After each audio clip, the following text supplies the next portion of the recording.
మీ అందరికీ నూతన సంవత్సర శుభాకాంక్షలు కలుగుగాక. దేవాది దేవుడు తన కృపలతో, తన మేలులతో, తన అద్భుత ఆశ్చర్య కార్యములతో నిండిన 2026వ సంవత్సరమును మనందరికీ అనుగ్రహించుగాక. శక్తి ఆమేన్, ఆమేన్. దయచేసి కూర్చోండి, ప్రార్థన చేస్తాం. దేవా, మా ప్రభువా, నీకు వందనాలు, స్తోత్రములు చెల్లిస్తూ ఉన్నాము.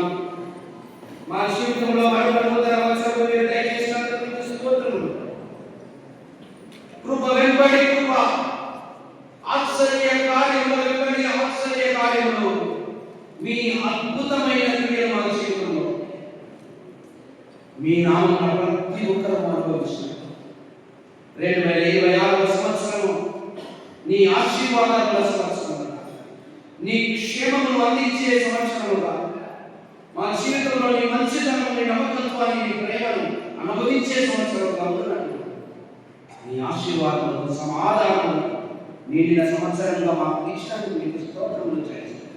ప్రభువా, అనుక్షణం మా జీవితంలో ఇమ్మానుయేలుగా వెన్నట్టి ఉంది దీవించి మరి దీవెనకరంగా మార్చున్నాను. యేసు స్వామి నీ నామమున అడుగుచున్నాము తండ్రి. కాబట్టి యేసుక్రీస్తు ప్రభు ఇంతకుముందు నేను చెప్పినాను కదా, ఆ విధవరాలి చరిత్రలో ఒక అద్భుతాన్ని చేస్తాను అడగలే ఆ స్త్రీ. కానీ ప్రభువే కనికరపడి తన సమయంలో ఒక అద్భుత కార్యాన్ని ఆమెలో చేసుకున్నటువంటి దేవుడు ఈ నూతన సంవత్సరంలో కూడా చేయడానికి సిద్ధంగా ఉన్నాడు. The year 2025 may be a year of suffering, a year of mixed experiences, but assurance of the promise of God tonight. ఒక అద్భుతాన్ని నేను చేయబోతూ ఉన్నాను. ఎక్స్పెక్ట్ చేయలేదు కదా. ఆమెతో పాటు అందరూ వెళుతూ ఉన్నారు, ఏడుస్తూ ఉన్నారు. ఆ రోజులో అయితే ప్రొఫెషనల్ మోడల్స్ అలాగే ఆ అల్లరిలో దేవుడు ఒక అద్భుతాన్ని చేస్తా ఉన్నాడు. And God not about Jesus Christ intervenes అని గుర్తుంచుకోవాలి. ఇక్కడనే ప్రభు ఒక వాత్సల్యంలో, ప్రేమలో, కృపను అర్థం చేసుకోవాలి. శ్రమ మన జీవితాలను తాకినంత మాత్రాన దేవుడు మనల్ని మర్చిపోయినట్టు అని కాదు. ఆ విధవరాలు జీవితంలో సర్వస్వం కోల్పోయింది. ఉన్న కుమారుడితో పాటు right time, in our desolation, in our dejection, in our loneliness, Jesus enters into new life. అలాగే మన జీవితంలో వివిధమైనటువంటి పరిస్థితుల మధ్య ఉన్నను సరే విశ్వాసం ఉండాలి. మన జీవితంలో నూతన ఆశలను పుట్టించుటకు శక్తి కలిగినటువంటి దేవాది దేవుడు ఆయన మనకు ఉన్నాడు అని ఆ ధైర్యంతో కూడిన విశ్వాసం ఉండాలి. And God definitely does that. ప్రత్యేకంగా ఏమన్నా ఈ చనిపోయినటువంటి వాడి ఒక యవన కుమారుడు ఇంగ్లీష్లో ఈ విధంగా ఉంది, the young man, I say to you, arise. నీ నిద్ర స్థితిలో నుండి లే అని అనుకున్నాను.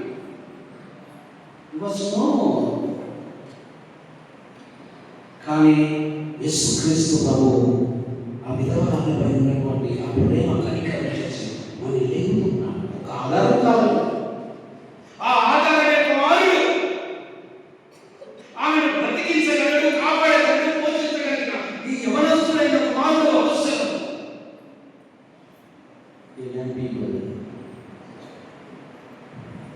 We need, your parents need, the church need you,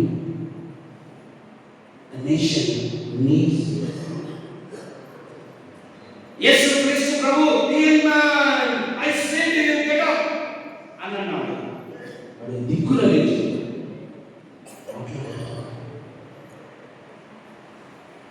నిద్రాణ స్థితిలో నుండి మరణంలో నుంచి జీవంలోకి యేసుక్రీస్తు ప్రభువు ఇచ్చినాడు. ఈ రాత్రికాల సమయంలో ఏమనుకుంటారా?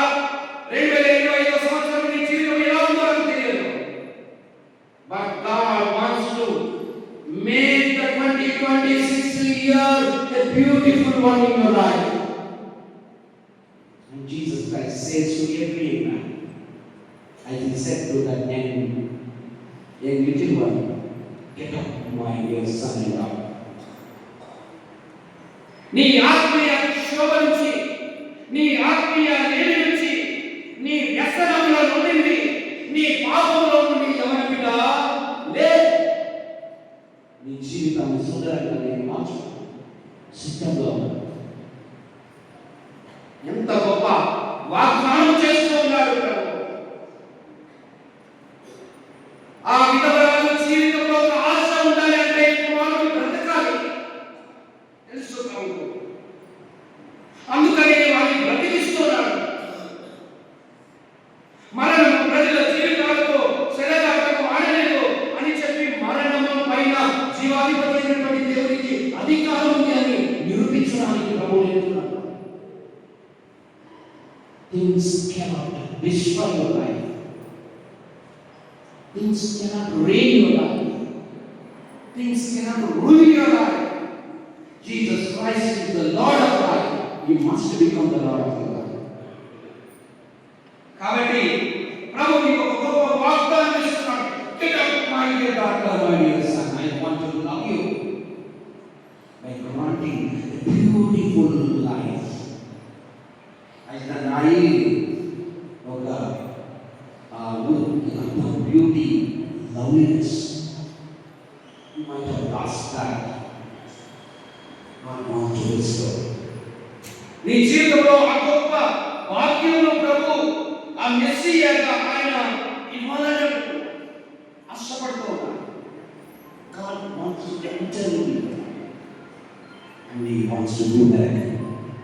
ప్రభువుకు ప్రియమైనటువంటి దేవుని వాగ్దానం ఈ నూతన సంవత్సరంలో ఆయన కృపను జ్ఞాపకం చేసుకొని, ఆయన మేలులను జ్ఞాపకం చేసుకొని, ఆయన వాత్సల్యతను జ్ఞాపకం చేసుకొని, పౌలు వలె బలపరచవాని అంటే నేను సమస్తము చేయగలుగుతూ ఉన్నాను. ఫిలిప్పీ సంఘమా, ఆ దేవుని కృపను బట్టి మీరు చాలా దాతృత్వంతో ఉన్నారు. నేను చాలా తృప్తిగా ఉన్నాను. నన్ను బలపరిచే దేవుని అంటే నేను నా మేలును లెక్కించాను.